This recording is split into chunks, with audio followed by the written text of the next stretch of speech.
Assalamualaikum warahmatullahi wabarakatuh. Selamat pagi Sobat Arsla TV, gimana nih kabarnya? Semoga dalam keadaan sehat dimanapun Anda berada. Kembali lagi bersama saya Amanda dalam acara Pose, Podcast Kesehatan. Nah, di acara Pose kali ini akan ada sesuatu hal yang kita bahas. Tentu saja bahasan kita akan lebih menarik lagi dari episode sebelumnya.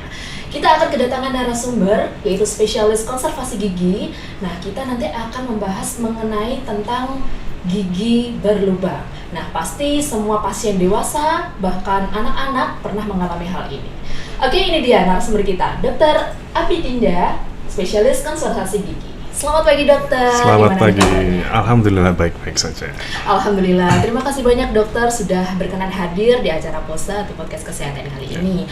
Dengan saya Amanda ya dokter ya. Dokter kita mungkin lebih berkenan saya panggil Dokter Abidinda atau Dokter Abidin? Dokter Abid saja. Dokter Abid saja ya. Mohon maaf nih dokter. Oke, Dokter Abid ini kan dokter spesialis konservasi gigi. Kalau boleh tahu, mungkin bisa dijelaskan dokter spesialis konservasi gigi ini tuh mengenai apa saja sih yang biasa ditangani? Jadi di kedokteran gigi itu sebenarnya banyak beberapa spesialis, yaitu ya sama kayak dokter umum itu spesialis juga banyak. Kebetulan untuk konservasi gigi sendiri itu adalah spesialis yang menangani masalah gigi yang berlubang atau gigi yang sudah rusak. Intinya untuk mempertahankan gigi itu selama mungkin, selama dia masih bisa dipertahankan di rongga mulut sebelum akhirnya gigi itu dicabut. Jadi hampir bertolak belakang dengan bedah mulut. Kalau bedah mulut itu kan pencabutan gigi, tapi kalau di konservasi gigi itu adalah mempertahankan sebisa mungkin gigi itu tetap stay atau tetap berada di rongga mulut. Jadi seperti hubungan ya dok ya, kalau misalnya bisa dipertahankan itu lebih baik dipertahankan ya dipertahankan sebisa mungkin. Nggak mungkin kita harus putus, tapi tetap harus dipertahankan. Iya, betul. Jadi beda ya dok dengan dokter bedah mulut ya? Beda. Ya? Oke, kayak gitu nih, Sobat Arsla TV, mungkin kita banyak tahu ya karena dokter konservasi gigi atau dokter spesialis gigi yang lain itu memang berbeda. Jadi kalau misalnya teman-teman yang memiliki dari kerusakan gigi, nah itu wajib untuk dipertahankan. Kalau kata dokter Abid nggak boleh putus ya. Oke, lanjut dokter. Sebenarnya kan kita akan membahas tentang gigi berlubang. Nah ini dicabut atau dipertahankan. Untuk gigi lubang itu sebenarnya kenapa ini dok? Untuk gigi lubang itu sendiri itu adalah kondisi di mana pada gigi itu kan sebenarnya ada kandungan mineralnya. Jadi gigi itu mempunyai beberapa lapisan. Lapisan paling luar itu dari lapisan yang keras, kemudian lapisan ke dalam itu lebih lunak. Kalau dibilang itu bisa lapisan paling luar itu namanya email. Itu adalah struktur yang paling keras di tubuh kita, bahkan lebih keras dari tulang. Makanya ketika ada korban kecelakaan, misalkan mengalami kebakaran, nah itu biasanya yang masih tersisa pada jasad manusia itu adalah gigi. Karena tulang itu lebih lunak dari gigi. Nah kemudian di lapisan gigi tadi, lapisan paling luar email, kemudian lapisan yang lebih dalam lagi itu adalah lapisan dentin, itu strukturnya lebih lunak. Kemudian lapisan yang paling dalam lagi setelah dentin itu adalah lapisan pulpa, yang dimana di situ isinya adalah pembuluh darah dan saraf. Nah, lubang gigi itu terjadi dimulai dari lapisan yang paling luar atau lapisan email. Kenapa lubang itu bisa terjadi? Karena adanya suasana asam. Jadi di dalam rongga mulut kita ini berisi oleh ada air ludah, kemudian banyak bakteri. Di rongga mulut kita itu sebenarnya isinya banyak jutaan bakteri. Di mana bakteri itu nanti dia akan bekerja atau bereaksi ketika ada sisa makanan yang masih menempel di gigi kita. Ketika ada sisa makanan, kemudian makanan itu menempel di situ dalam jangka waktu yang cukup lama, kemudian oleh bakteri akan istilahnya dikonsumsi oleh bakteri, sehingga bakteri tersebut akan menghasilkan suatu asam. Nah, asam inilah yang menyebabkan suasana pH atau derajat keasaman di rongga mulut kita itu turun. Ketika pH itu mencapai di bawah 5,5, nah itu adalah pH kritis, di mana nanti lapisan-lapisan yang di email itu tadi itu kan isinya mineral-mineral gigi, itu akan mengalami demineralisasi atau hilangnya mineral-mineral pada gigi. Nah itu adalah awal permulaan gigi itu berlubang. Ketika suasana pH itu tetap asam, maka nanti gigi itu akan semakin banyak yang kehilangan mineralnya, akhirnya dapat terbentuk suatu lubang. Ya dok ya. Jadi kalau misalnya saya setelah makan nih misalnya di dok, itu lebih baiknya langsung gosok gigi agar bakteri ini nggak sampai makan si sisa-sisa makanan itu atau bagaimana ya dok? Ya memang idealnya sebenarnya setelah kita makan paling tidak itu dipastikan tidak ada makanan yang masih menempel tersisa. Kalaupun kita misalnya tidak sempat untuk gosok gigi, misal lagi di luar nggak ada sikat gigi atau pasta gigi, minimal kita berkumur-kumur agar makanan tidak menempel, atau bisa juga dengan flossing. Flossing itu adalah benang gigi, kita bisa membersihkan sela-sela gigi menggunakan alat tersebut. Kalau kumur-kumurnya selain dengan air, atau kita kan biasanya memiliki beberapa produk nih dok yang di luar sana yang dijual, itu bagus nggak sih dok untuk dikonsumsi setelah makan biasanya? Kalau obat kumur sih ya relatif bagus, cuman memang tidak bisa kita bergantung sepenuhnya pada obat kumur, karena obat kumur itu fungsinya hanya membilas dan dia hanya membantu menghilangkan lapisan plak. Nah, plak itu sendiri adalah adanya kandungan dalam air ludah kita itu akan menempel di gigi, kemudian ada bakteri yang mulai masuk menempel pada gigi itu, kemudian bakteri tersebut akan berkolonisasi, nah itu yang dinamakan plak. Nah, obat kumur itu berfungsi hanya untuk membantu menghilangkan plak. Namun kalau untuk sisa makanan itu memang harus dibersihkan secara manual atau secara mekanis, karena untuk obat kumur sendiri kan tidak akan bisa membersihkan sisa makanan. Nah, itu dia Sobat Rasalah TV, kita perlu garis bawahi bahwa setiap makanan yang telah kita konsumsi, alangkah baiknya kita sebisa mungkin untuk berkumur atau membersihkan diri tadi. Oke, kita lanjut lagi nih, kita akan bertanya lagi nih, kalau untuk tanda dan gejala gigi berlubang itu bagaimana dok? Oke, untuk tanda dan gejala, sebenarnya untuk tanda itu kan bisa dilihat secara langsung maupun tidak langsung. Kalau misalkan tidak langsung itu berarti masih proses terjadinya kehilangan mineral yang secara mikroskopis memang belum ada gejala atau belum ada rasa sakit segala macam. Tapi kalau misalkan dia sudah mineral yang hilang sudah banyak, itu biasanya akan mulai ada tanda-tandanya. Contohnya adalah ketika di gigi depan, lapisan permukaan gigi depan itu kan normalnya warnanya putih. Ketika dia ada bercak keputihan, nah bercak warna putih yang bukan warna gigi asli, nah itu biasanya istilahnya kalau di kedokteran gigi disebut white spot atau bercak-bercak warna putih. Itu adalah tanda-tanda bahwa gigi itu sudah kehilangan mineralnya. Apabila white spot itu tidak dilakukan remineralisasi atau diberikan mineral ulang, nah itu nanti akan berkembang menjadi suatu lubang.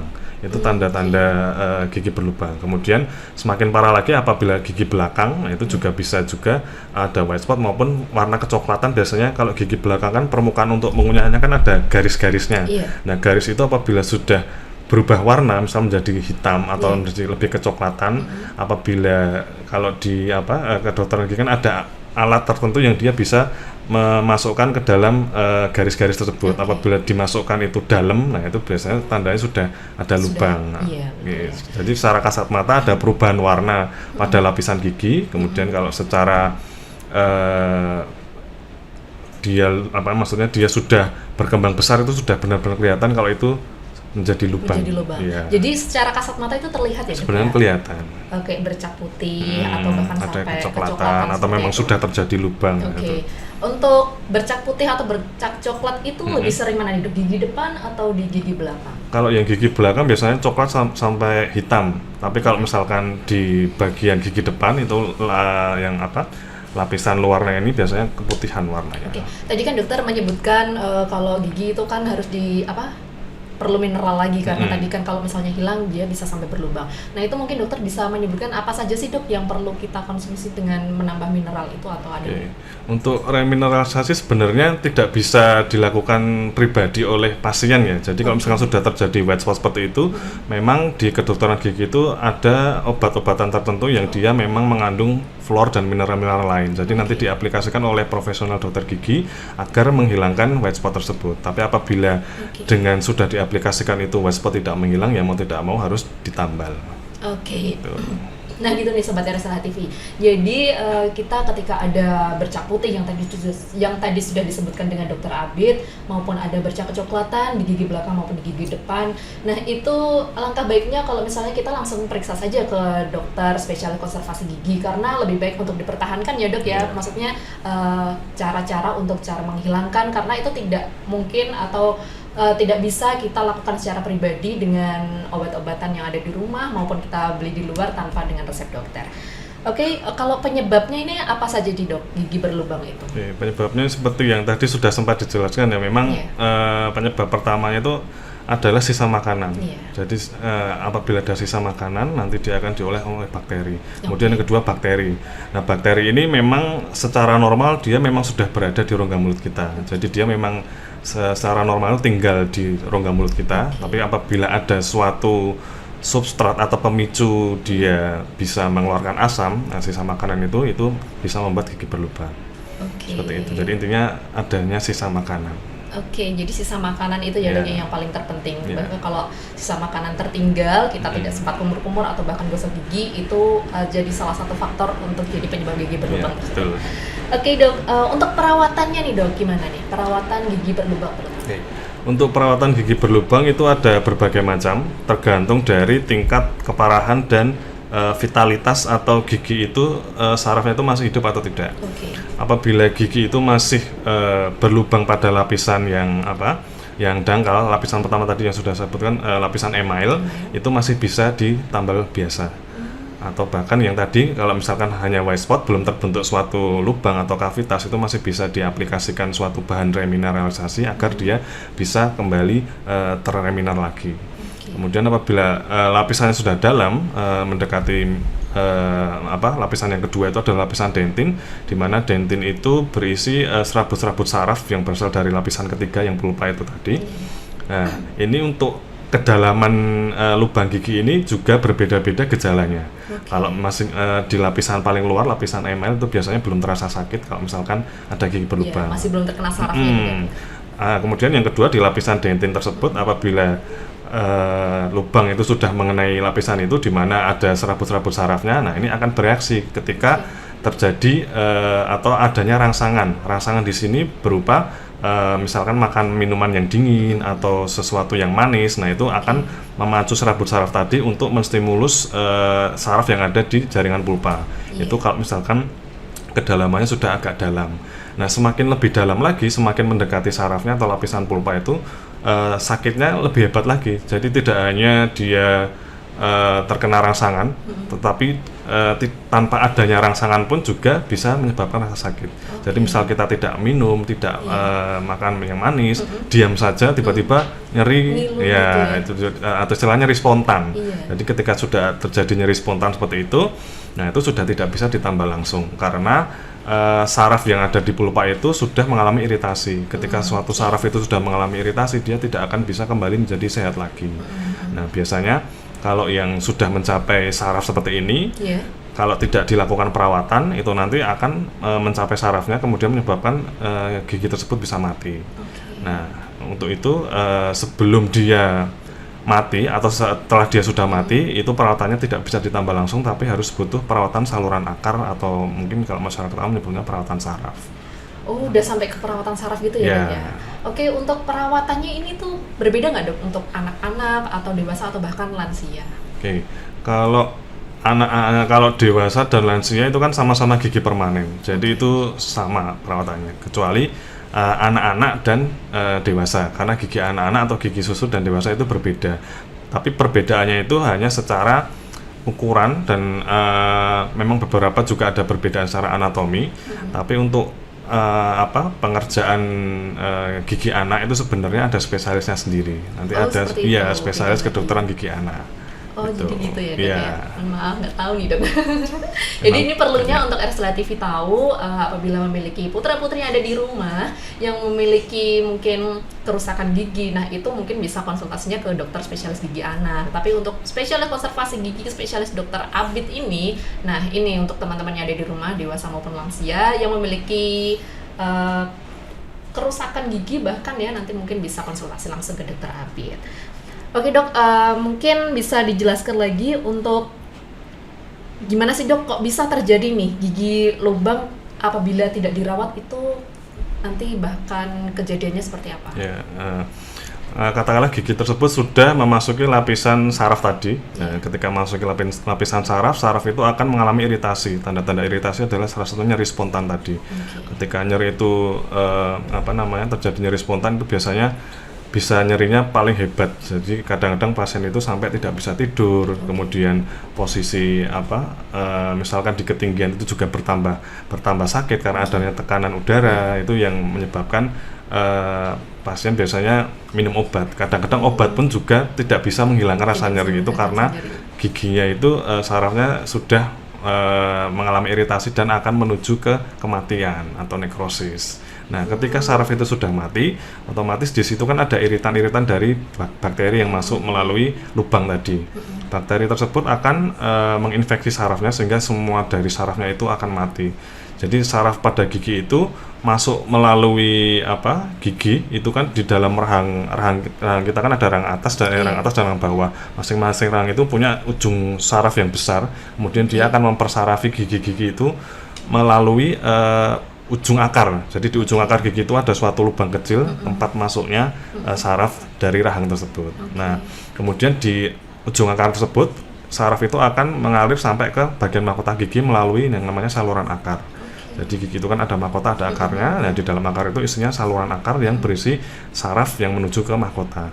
Nah, ketika lubang itu tadi infeksi bakterinya sudah menyebabkan kematian saraf, nah infeksinya itu akan turun ke saluran akar. Kemudian di ujung akar tadi akan membentuk kumpulan suatu infeksi. Nah, kumpulannya itu biasanya berupa suatu nanah karena bakteri itu akan mematikan jaringan. Kemudian juga ada sel-sel dari tubuh kita, sel darah putih, kemudian memakan bakteri juga akan mati. Kemudian itu akan membentuk suatu nanah. Nah, karena gigi itu tertanam dalam tulang itu sifatnya padat. Jadi nanah ini semakin membesar, dia tidak bisa keluar. Makanya biasanya dia akan mencari jalan keluar sendiri, biasanya nembus ke gusi. Nah, gusinya itu bisa di bagian dalam, kalau di atas bisa di bagian langit-langit atau di bagian luar. Makanya kadang-kadang kalau misalkan pasien memiliki suatu bengkak pada gusi atau istilah medisnya abses, nah itu biasanya berisi nanah itu karena bisa jadi ada gigi yang sudah mati karena terinfeksi oleh lubang tadi. Oke. Dok, kalau misalnya kematian saraf nih pada gigi, itu memang sakit ya dok? Apa tidak terasa bahkan? Oke. Untuk rasa sakit itu biasanya dirasakan ketika gigi itu mau mati. Istilahnya kalau manusia kan kita kayak sakratul maut. Nah, pas lagi sakit-sakitnya mau dicabut, nah itu baru terasa sakit. Tapi ketika saraf itu sudah mati, biasanya sudah tidak terasa sakit. Nah, itu taunya gimana nih dok? Nah, taunya apabila sebelumnya kita sudah mengalami nyeri spontan, nah tiba-tiba kok nyeri spontannya sudah tidak kerasa lagi, nah itu biasanya sarafnya sudah mati. Tapi yang menjadi salah kaprah di dalam masyarakat itu, pasien mengiranya sudah sembuh. Kemarin saya sakit minum obat sampai 1 minggu gitu, terus sekarang udah nggak sakit kok dok, udah enakan. Itu sebenarnya kondisi giginya sudah mati sarafnya. Tapi pasien merasa itu adalah suatu hal yang baik-baik saja dan dikiranya sehat-sehat saja. Padahal apabila didiamkan lagi, nah itu mahkotanya bisa rusak, kemudian infeksinya bisa lanjut ke ujung akar gigi yang menyebabkan abses atau bengkak pada rahang itu tadi. Nah, untuk waktu sampai ke mahkota gigi sampai rusak itu dari kan misalnya ada pasien yang dia mati rasa nih dok, saya udah sembuh nih, kemudian sampai gigi rusak, itu waktunya berapa jangka waktunya dok? Itu sangat bergantung ya, tidak bisa dipastikan karena tergantung juga dari kondisi kebersihan mulut kita. Apabila kita semakin tidak membersihkan mulut, otomatis gigi akan cepat lebih berlubang. Kemudian juga apa yang kita konsumsi, apabila misalkan kita makan yang asam-asam atau makan yang keras, otomatis mahkota gigi yang sudah rusak akan cepat rusak juga. Jadi tidak bisa ada patokan berapa lama dia akan rusak. Kalau misalnya ini kan pernah ada iklan nih dok, gigi ngilu kalau minum es, kalau makan es sampai dikeras-keras kayak gitu. Nah itu tuh giginya sebenarnya padahal baik-baik saja nih dok, tidak ada struktur gigi yang rusak, di kasat mata tidak ada gigi berlubang, tapi kok dia ngilu gitu, kenapa ya dok? Kalau itu sebenarnya suatu hal yang berbeda lagi ya. Jadi memang tidak ada lubang, tetapi biasanya rasa ngilu itu bisa muncul karena ada suatu lapisan yang terbuka. Jadi tadi kan sudah dijelaskan lapisan paling luar adalah email, lapisan kedua dentin. Nah di dentin itu isinya pori-pori yang di dalamnya ada serabut-serabut saraf. Ketika dentin itu terpapar, nah itu akan membuat gigi kita menjadi sensitif, makanya biasanya disebut hipersensitivitas dentin.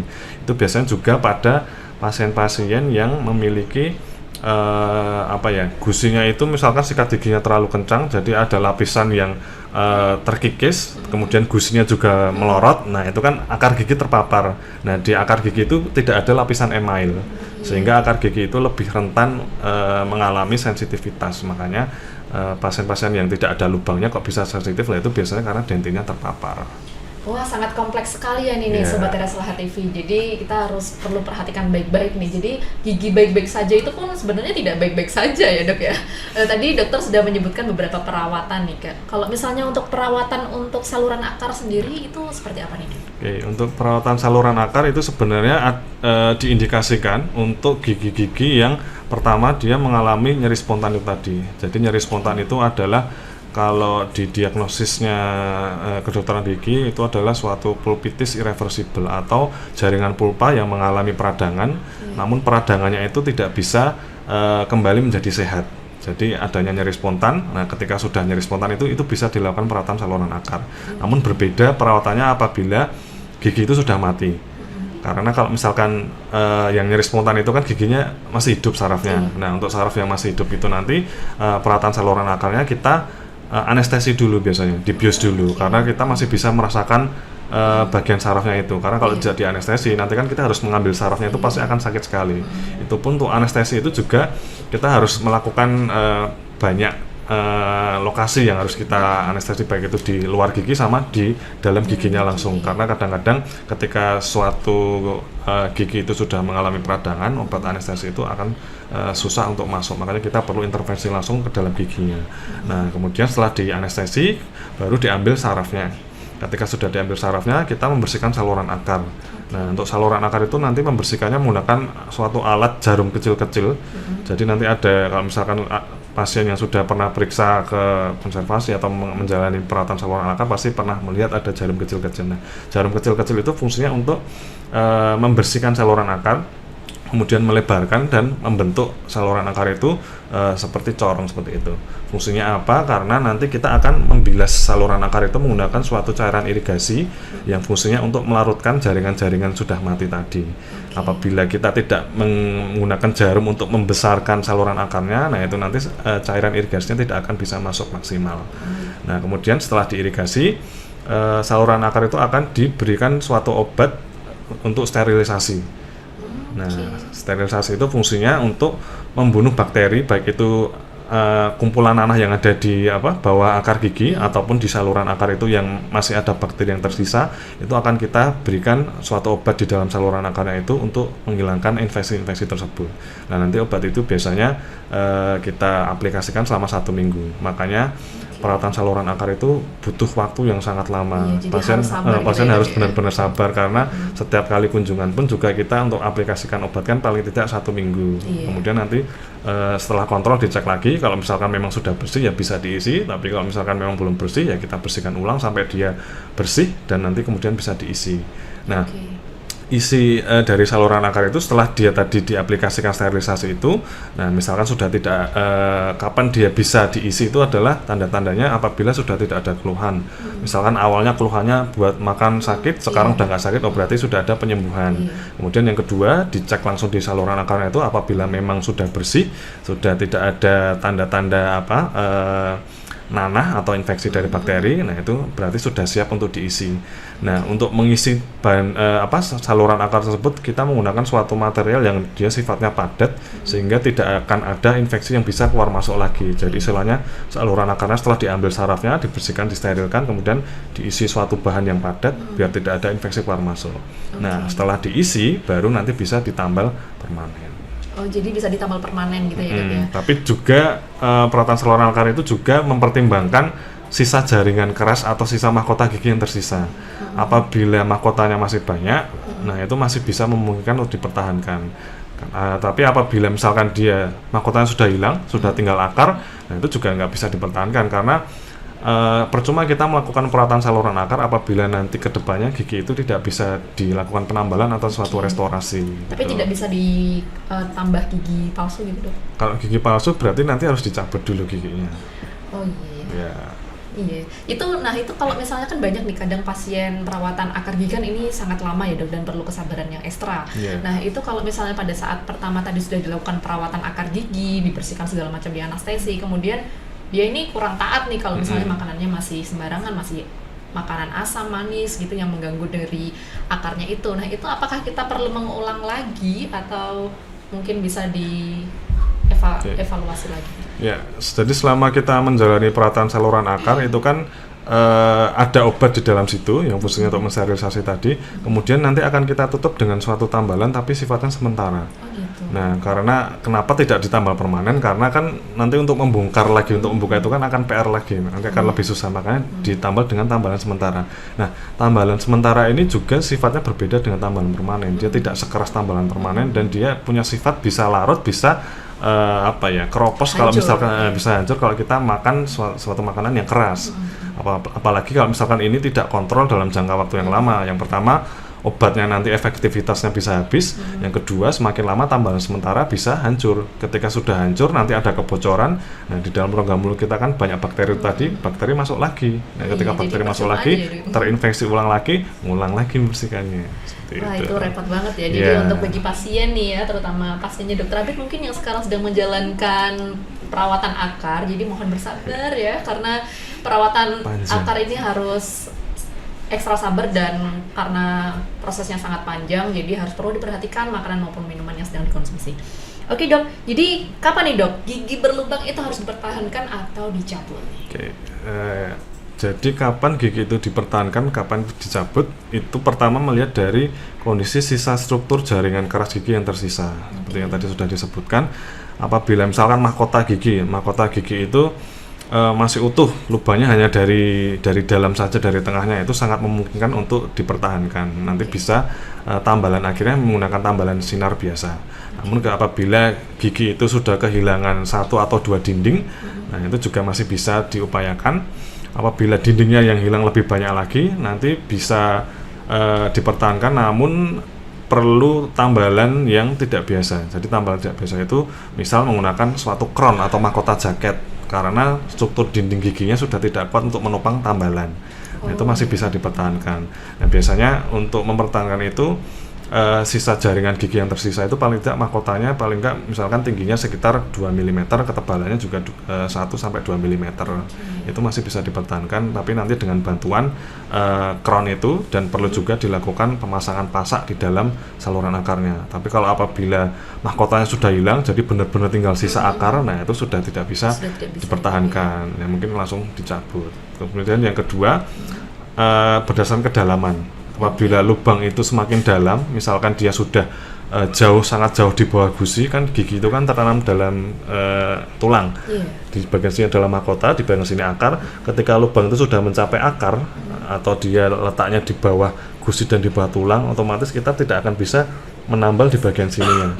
Nah, ini sebenarnya bisa dilakukan cara nanti bisa tulangnya itu diturunkan atau dipotong, terus giginya dinaikkan, itu juga bisa, tapi itu terlalu kompleks dan belum tentu keberhasilannya bisa bagus.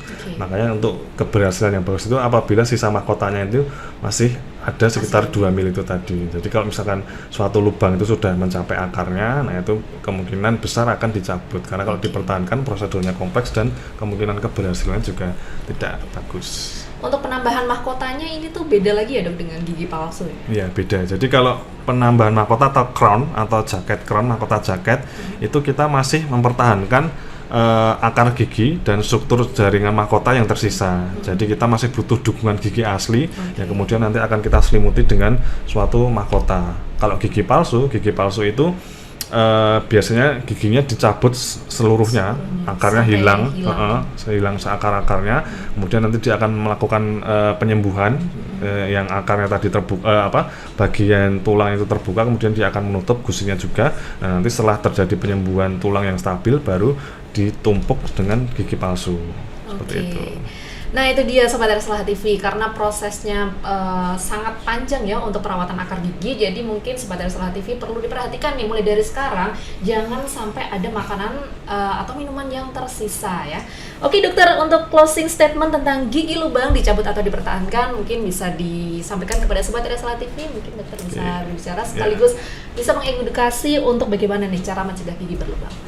Oke, jadi untuk masyarakat seluruhnya, karena gigi berlubang ini merupakan suatu penyakit pada gigi yang memiliki prevalensi yang cukup tinggi di Indonesia ya. Jadi hampir semua itu mungkin memiliki gigi berlubang. Ya, mungkin hanya sepersekian persen yang giginya itu bersih, tidak ada lubang.